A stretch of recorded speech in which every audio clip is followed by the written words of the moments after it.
Hello you, welcome to Geekism and welcome back to Planet Coaster. We're here in Pinewood Hills, which is our sort of British realistic attempt at building a park in this awesome game. A little bit of a shorter episode this week, but it's for very good reason, okay? I sat down to start work on something. And messed around with a few little bits on the live stream as well on Tuesday. We messed around just sort of tidying up the last bits of the 60s area, and then kind of out of nowhere, Ed Lewis mentioned that there would be an announcement on the live stream that evening. Turned out that was the Studios Pack DLC, which is coming out on Tuesday. And I'll be honest with you, I always kind of feel like not playing when there's DLC coming, because I always think, well, I might, if I do this, because I might want to use one of the new pieces or whatever like that.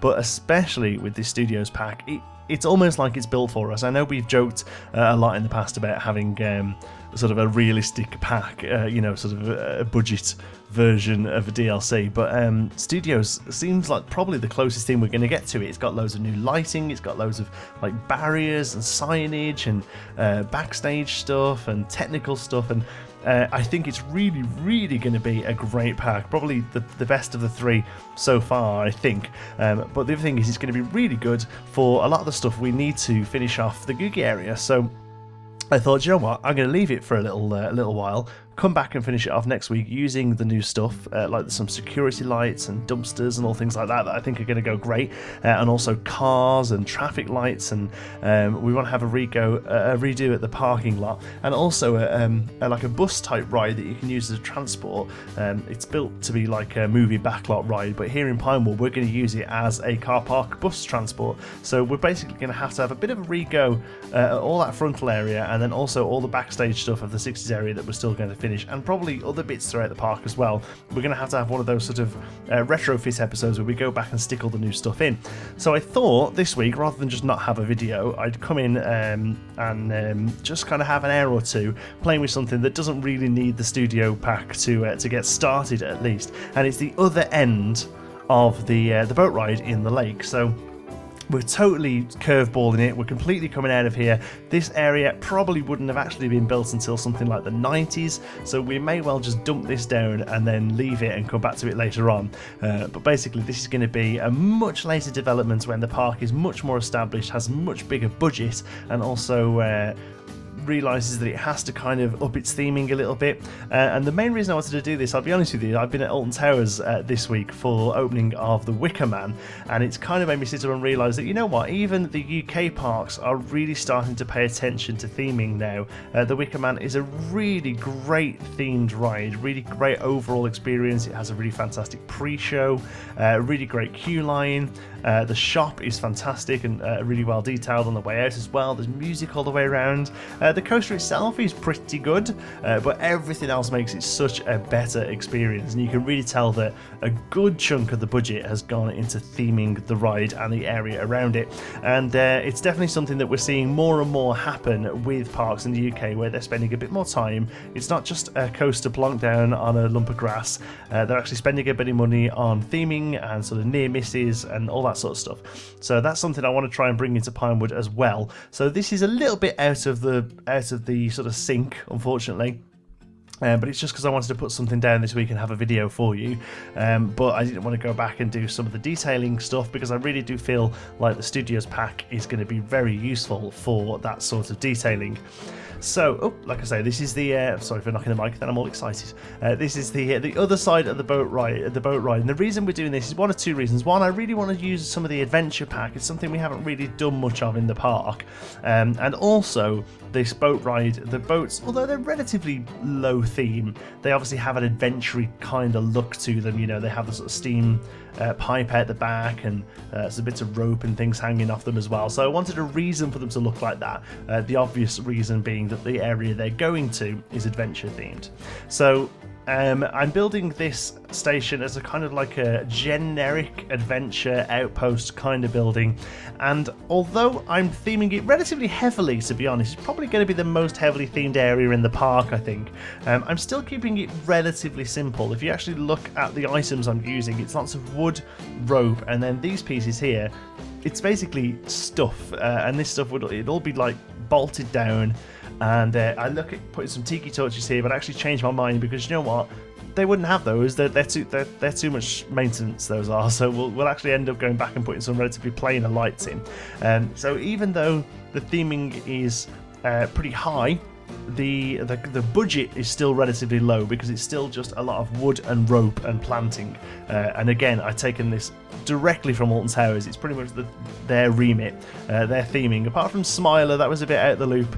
But for the most part, you know, look at the last few rides we've had: Wicker Man, 13, the redo of Rita, and what else have we had relatively recently? Well, I suppose Smiler as well. Like, they all are, although they're highly themed, they're very simplistic materials.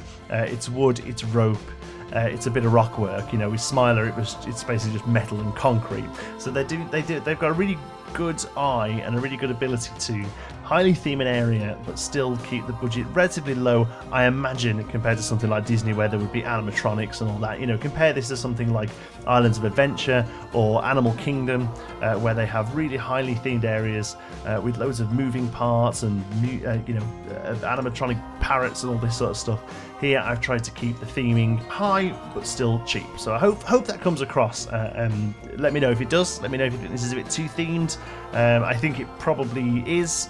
I think people are going to comment that it's probably a little bit too themed, but I think once the area is built out a little bit and you see some of the corner cuttings that we're going to be doing elsewhere as well, so you know, this adventure area isn't all going to be really highly themed like that. It'll have a few highly themed set pieces, but in between we're going to go back to concrete, we're going to go back to deciduous bushes and things like that. So let me know anyway what you think. I just really wanted to come over here, and also, as well as the studio pack coming out making me want to hold off on the Googie area, change is as good as the rest, and that's actually what I'm going to be calling this video. As much as I've really enjoyed the Googie area, I am getting a little bit burnt out by it. The bowling alley gave me a little bit of a boost. I really enjoyed doing that. Still need to go back and do a couple of little finishing touches on that, by the way. But yeah, I'm getting a little bit burnt out by the Googie area, and all the stuff that needs to happen there is really just sort of finishing off. And I would normally just happily move on from it and come back and finish it over time, but I've always said that I didn't want to release the park in stages when each area is done, so I do feel like I should be capping off the Googie area so we can release stage 2 of Pinewood Hills onto the workshop. Let me know how you feel about that, to be honest with you. What do you think the area needs to be capped off and released, or do you think it might be okay to move on to the bigger projects in the weekly videos, and then maybe do some sort of capping off and detailing in the live streams? You know, that personally, I think that's how I'd rather do it, because we've been doing that the last couple of weeks anyway. We haven't really had a big project in the live streams. We've just been going and doing some fence work, some backstage stuff, a little bit of signage here and there, that kind of stuff, and I actually think that works really well, because live streaming, for me anyway, is all about sort of interacting with the community rather than sort of getting a big build finished at the end of it, you know. So sometimes going in, you know, one week we did literally just did a bit of fencing, but we had a really great laugh in the chat. So yeah, let me know how you feel about that. The other thing I want to talk about, I have to be quick because there's not much left of this video. Like I say, I didn't really get long in it because it was after the studio pack was announced. I kind of shifted gears this week for the episode, to be honest.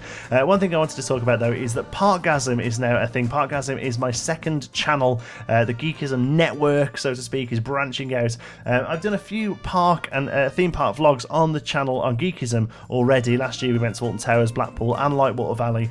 I'm going to be doing a lot more parks this year, and I feel like I don't really want that sort of content to dilute the gaming stuff too much, so I'm going to be moving all of that sort of stuff over to our second channel, which is Parkgasm.